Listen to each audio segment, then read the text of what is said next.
Assalamualaikum warahmatullahi wabarakatuh. Salam sejahtera bagi kita semua.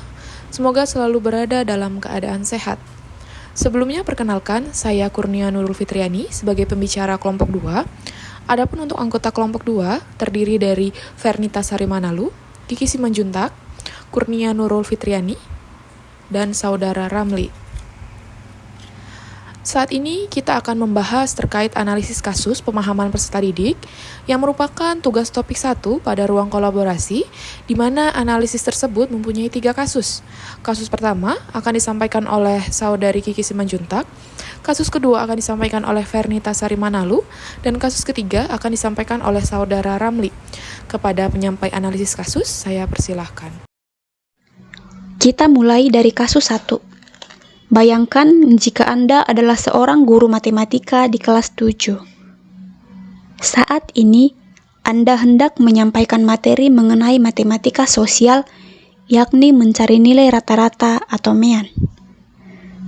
Untuk memudahkan peserta didik dalam memahami pembelajaran, Anda mencoba untuk membuat urutan atau langkah-langkah yang perlu diikuti oleh peserta didik agar dapat mencari nilai rata-rata pada sebuah soal. Anda meminta kepada peserta didik untuk mengerjakan soal yang Anda berikan. Hasilnya, peserta didik mampu mengerjakan dengan benar sesuai dengan langkah yang telah Anda siapkan. Beberapa saat kemudian, Anda meminta kepada peserta didik untuk mengulangi soal yang sama tanpa melihat urutan pengerjaan soal, dan peserta didik mampu mengerjakannya dengan benar. Selanjutnya, kita akan membahas 2 soal yang disediakan untuk kasus 1. Soal yang pertama, menurut Anda, apa yang membuat peserta didik mampu mengerjakan soal dengan baik pada percobaan kedua tanpa melihat urutan atau langkah pengerjaan soal? Soal yang kedua, sebagai seorang calon guru, dalam kegiatan belajar yang seperti apa metode di atas dapat diterapkan? Elaborasi jawaban Anda dengan menyertakan teori yang berkaitan. Berikut adalah hasil analisis kasus 1. Menurut kelompok 2, hal yang membuat peserta didik mampu mengerjakan soal dengan baik dalam percobaan kedua tanpa melihat urutan atau langkah pengerjaan soal adalah yang pertama, karena adanya stimulus. Stimulus yang diberikan pada percobaan pertama ini berupa latihan-latihan yang membuat mereka paham tentang pelajaran yang sedang dipelajarinya. Dan yang kedua, penguatan.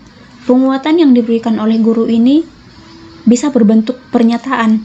Pernyataan yang menyatakan benar, yang mana pernyataan ini merupakan penguatan positif yang dapat menguatkan respon peserta didik. Karena terdapat stimulus, respon, dan penguatan dalam proses pembelajarannya, hal ini sangat relevan dengan teori behavioristik. Menurut teori ini, perubahan perilaku peserta didik disebabkan oleh adanya interaksi antara stimulus dan respon. Stimulus tersebut berupa lingkungan belajar peserta didik, baik bersifat internal maupun eksternal, sedangkan respon merupakan reaksi fisik terhadap rangsangan atau stimulus yang diterima, dan penguatan adalah beragam hal yang dapat memperkuat timbulnya respon. Bila penguatan ditambahkan, maka respon akan semakin kuat. Begitu juga bila penguatan dikurangi, respon pun akan tetap dikuatkan. Dan yang selanjutnya, kegiatan belajar dengan menggunakan metode ini cocok diterapkan untuk mencapai tujuan belajar peserta didik yang mengandung unsur-unsur seperti kecepatan, spontanitas, kelenturan, refleks, daya tahan, dan sebagainya. Selanjutnya, kami akan membahas kasus kedua. Rina adalah seorang guru di kelas 1 SD. Sebagian besar peserta didiknya belum bisa berhitung dengan lancar. Rina sedang memikirkan cara yang sesuai untuk membantu setiap peserta didiknya menyelesaikan tantangan belajarnya. Menurut Anda, apa yang dapat Rina lakukan untuk membantu peserta didiknya sesuai dengan tahapan perkembangan usia? Menurut kelompok kami, yang dapat Rina lakukan untuk membantu peserta didiknya sesuai dengan tahapan perkembangan usianya adalah dengan menerapkan pendekatan bermain, visualisasi, pendekatan individu, dan pengulangan dan pelatihan yang terstruktur. Mengapa kamu menyarankan hal tersebut? Menurut kelompok kami, mengapa kami menyarankan hal tersebut? Karena pada tahap ini, mereka cenderung berpikir secara konkret dan nyata, dan memahami matematika ketika mereka terlibat dalam aktivitas yang menyenangkan dan berinteraksi, akan mempermudah mereka di dalam memahami setiap pembelajaran. Oke, baik, saya akan melanjutkan pada kasus 3. Nah, pada kasus 3 di sini Made adalah seorang guru yang mengajar di salah satu sekolah negeri wilayah Bali. Ia mengampu mata pelajaran bahasa Indonesia. Ia hendak mengajarkan materi teks deskripsi pada peserta didiknya. Pada buku cetak yang menjadi panduannya saat mengajar, terdapat beberapa contoh teks deskripsi menceritakan tentang bangunan-bangunan pencakar langit yang ada di ibu kota. Dengan memperhatikan latar belakang setiap peserta didiknya, Made pun mencoba untuk memberikan contoh berbeda. Ia memberikan contoh teks deskripsi tentang pantai dan makanan khas di Bali. Nah, berdasarkan kasus tersebut, pertanyaannya yang pertama, menurut Anda, apakah pertimbangan dan keputusan Made sudah sesuai? Mengapa demikian? Pertanyaan kedua, prinsip apa yang Made gunakan dalam kasus tersebut? Elaborasi jawaban Anda dengan menyertakan teori yang berkaitan. Nah, yang pertama jawabannya menurut kelompok 2, pertimbangan dan keputusan yang dibuat oleh guru Made dapat dianggap sesuai. Ada beberapa alasan mengapa ini bisa dianggap demikian. Yang pertama, konteks lokal, di mana Made berada di Bali dan dia mencoba untuk merujuk pada konteks lokal yang relevan dengan peserta didiknya. Ini adalah pendekatan yang baik karena peserta didik akan lebih terhubung dengan materi yang berkaitan dengan lingkungannya dan budaya mereka sendiri. Dengan memberikan contoh tentang pantai dan makanan khas Bali, ia membuat materi tersebut lebih relevan dan menarik bagi peserta didiknya. Nah, alasan yang kedua, ada variasi materi, di mana di sini guru Made memberikan contoh yang berbeda-beda adalah cara yang efektif untuk mengajarkan teks deskripsi. Ini memungkinkan peserta didik untuk melihat bagaimana teks deskripsi dapat digunakan untuk berbagai subjek atau topik.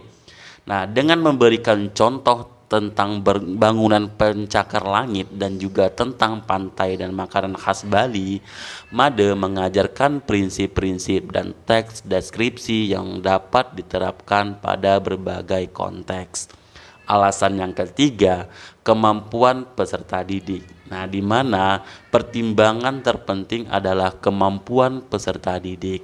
Nah, jika peserta didiknya memiliki latar belakang atau pengetahuan tentang bangunan pencakar langit di ibu kota, maka memberikan contoh tentang pantai dan makanan khas Bali dapat membuat pembelajaran lebih menarik dan relevan bagi mereka. Lanjut ke pertanyaan yang kedua. Guru Made menggunakan beberapa prinsip pendidikan dan pedagogi dalam kasus ini. Yang pertama, konteks budaya dan lokal, di mana Made menerapkan prinsip ini dengan merujuk pada lingkungan dan budaya lokalnya. Ini sesuai dengan teori pendidikan kontekstual yang menekankan pentingnya mengaitkan pembelajaran dengan konteks sosial, budaya, dan lingkungan tempat peserta didik belajar. Yang kedua, pengajaran berdasarkan keterlibatan peserta didik. Nah, dengan memberikan contoh yang berbeda dan mencoba mengaitkannya dengan latar belakang peserta didik, Made menggunakan prinsip pengajaran berdasarkan keterlibatan peserta didik. Hal ini akan menciptakan pengalaman pembelajaran yang lebih berarti dan relevan bagi peserta didik. Yang berikutnya, yang ketiga, yaitu variasi materi, di mana MADE menggunakan variasi materi untuk mengajarkan teks deskripsi. Ini sesuai dengan prinsip pembelajaran berbasis konstruktivis, di mana peserta didik belajar dengan membangun pemahaman mereka sendiri melalui pengalaman dan berbagai sumber informasi. Terima kasih kepada saudara dan saudari atas penyampaian analisis kasusnya. Analisis kasus ketiga tadi mengakhiri penyampaian kami dari kelompok 2. Itu saja yang dapat kami sampaikan. Terima kasih atas perhatiannya. Mohon maaf atas salah kata. Semoga analisis yang kita lakukan saat ini dapat bermanfaat dan dapat kita terapkan di kemudian hari. Saya Kurnia Nurul Fitriani sebagai pembicara mengakhiri penyampaian kasus hari ini. Wassalamualaikum warahmatullahi wabarakatuh.